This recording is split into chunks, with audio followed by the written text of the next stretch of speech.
Hello my dear students. तो आज हम लोग class 10th English book the first flight का chapter number first a letter to God start करने वाले हैं। तो इसके ऑथर हैं जीएल फ्यूएंटेस। तो सबसे पहले हम देखते हैं बिफोर यू रीड में क्या लिखा है। दे से फेथ कैन मूव माउंटेन्स। वो कहते हैं कि भरोसे से पहाड़ भी हिल सकते हैं। But what should be put our faith in. लेकिन हम अपना भरोसा रखें किसके अंदर। This is the question this story delicately poses. ये एक ऐसा क्वेश्चन है जो ये स्टोरी हमें पोज करती है, मतलब कि पूछती है हमसे। Lencho is a farmer who writes a letter to God. Lencho एक फार्मर है जो कि एक लेटर लिखता है गॉड को when his crops are ruined, जब उसकी क्रॉप्स पूरी ख़राब हो चुकी होती हैं, आस्किंग फॉर 100 पेसोज। ठीक है, तो वो गॉड को लेटर लिखता है कि मेरे को 100 पेसोज की बहुत ज़रूरत है जब उसकी क्रॉप ख़राब हो गई होती है। Does Lencho's letter reach God. क्या लेंचो का लेटर गॉड के पास पहुंचा। Does God send him the money. क्या गॉड ने उसको पैसे भेजे। Think what your answers to this questions would be and guess how the story continues before you begin to read it. तो चलो गाइज हम लोग इसे पढ़ते हैं। बहुत इंटरेस्टिंग स्टोरी है। The house the only one in the entire valley. एक घर था जो कि पूरी वैली में सिर्फ एक ही था। Set on the crest of a low hill. Crest क्या होता है, टॉप ऑफ अ हिल।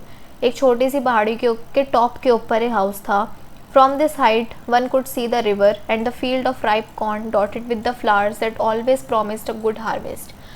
तो इतनी हाइट पर था ये घर की, उस हाइट से हम एक नदी को भी देख सकते हैं और एक फील्ड ऑफ राइप कॉर्न, पके हुए कॉर्न का भी फील्ड देख सकते हैं, खेत जिसके अंदर फ्लावर्स भी हैं, जो कि हमेशा ऐसा दावा करते हैं, ऐसा ऐसा हमें लगता है, वो ऐसा प्रॉमिस करते हैं कि इस बार बहुत अच्छी खेती होगी। The only thing the earth needed was a downpour और एटलीस्ट अ शार।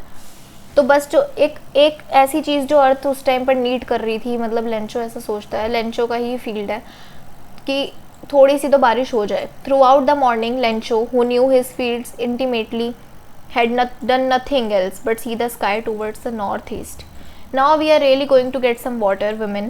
The woman who was preparing supper replied, Yes, God willing. The older boys, वो कहती है, उसकी जो वुमेन सपर प्रिपेयर कर रही है वो कहती है कि जो ओल्डर बॉयज़ है, बड़े लड़के जो हैं वो फील्ड के अंदर काम कर रहे हैं और जो छोटे वाले हैं वो प्ले खेल रहे हैं घर के आसपास, जब तक उनकी मम्मी उनको बुलाती नहीं है। Women come for dinner.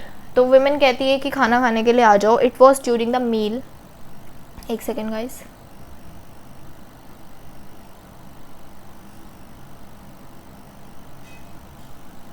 It was during the meal just as Lencho had predicted big drops of rain begin to fall.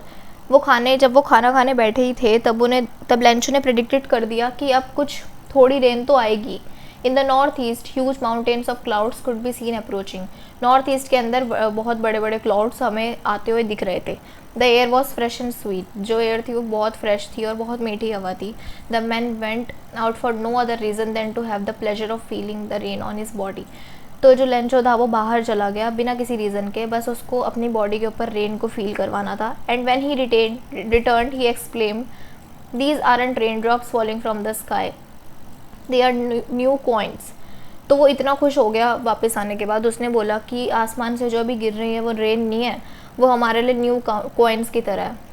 The big drops are 10 cent pieces and the little ones are 5। जो big drops है, big rain drops हैं, वो 10 Saint है, मतलब पैसे की बात कर रहा है, और जो छोटी वाली हैं वो 5 हैं। With a satisfied expression he regarded the field of ripe corn with his flowers draped in a curtain of rain.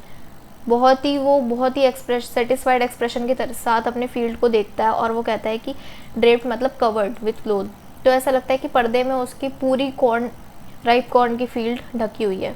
But एकदम से क्या होता है, स्ट्रॉन्ग विंड बिगिन हो जाती है, बहुत तेज़ हवा चलने लगती है और वो सारी जो रेन है वो वेरी लार्ज हेल स्टोन क्या होता है, हमने सुना होगा ओले पड़ना, तो वही बिगिन टू फॉल। तो क्या होता है कि एकदम से रेन ऐसा खतरनाक रूप ले लेती है कि वहाँ पर हेल स्टोन्स पड़ने लगते हैं।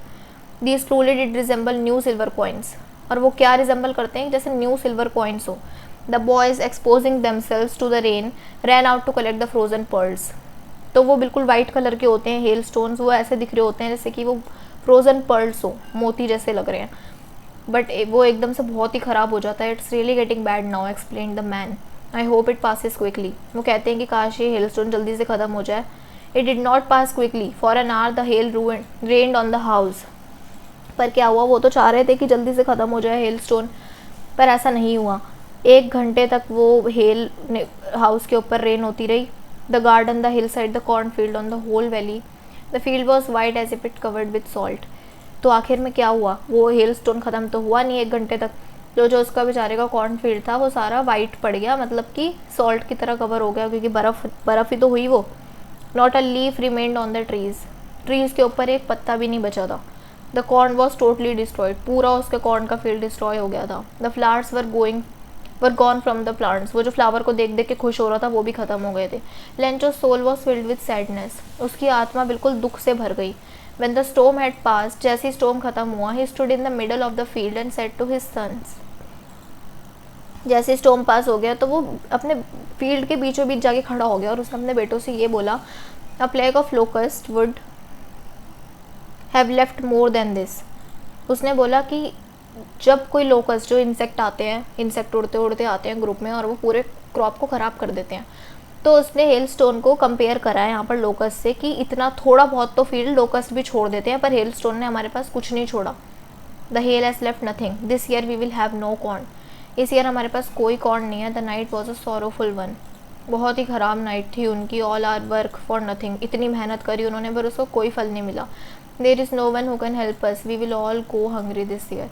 तो वो ये कहता है कि अब हमारी हेल्प आखिरकार कौन करेगा, हम इस साल पूरे साल हम भूखे ही रहेंगे। तो गाइज़ आज मैंने आपको यहाँ तक पढ़ा दिया है, पार्ट 1 कवर हो गया, पार्ट 2 मैं आपको यहाँ से पढ़ाऊँगी। और अगर आपको वीडियो अच्छी लगी हो तो मुझे कमेंट सेक्शन में बताना। Thank you so much guys for watching.